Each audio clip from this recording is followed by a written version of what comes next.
Hi అందరికీ ఈరోజు నానమ్మ స్టైల్లో బీరకాయ కర్రీని మీకు చూపిస్తున్నా. Let's start.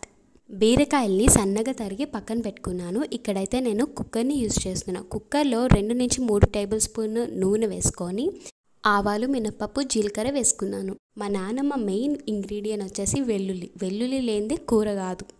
చూపించిన విధంగా వెల్లుల్లి, ఎండుమిరపకాయ, పచ్చిమిరపకాయ, కరివేపాకు వేసి బాగా కలుపుకోవాలి. ఇప్పుడు సన్నగా తరిగిన 2 ఉల్లిపాయలు అందులో వేసేసుకున్నాను. 2 నిమిషాలు మగ్గాలి. ఇప్పుడు అందులోకి కట్ చేసుకున్న బీరకాయలు కూడా వేసేసుకున్నాను. ఒక 2 మినిట్స్ బాగా కలుపుకొని అందులో కొంచెం ఉప్పు అలాగే కారం కూడా యాడ్ చేసేసుకుంటున్నా. ఇక్కడ మా నాన్నమ్మ టొమాటోస్ యాడ్ చేసింది, కానీ ఇది పూర్తిగా ఆప్షనల్. నచ్చితే వేసుకోండి, లేకపోతే లేదు. చాలామంది బీరకాయ కూరకి టమాటా అనేది యూజ్ చేయరు. ఇప్పుడు కుక్కర్ క్లోజ్ చేసి 2 విజిల్స్ వేయించాలి. సబ్స్క్రైబ్ చేయకుండా చూస్తున్నారా? అయితే ప్లీజ్ సబ్స్క్రైబ్. ఇలాంటి వీడియోస్ మరెన్నో వస్తాయి. కొత్తిమీరతో గార్నిష్ చేసుకుంటే అంతే.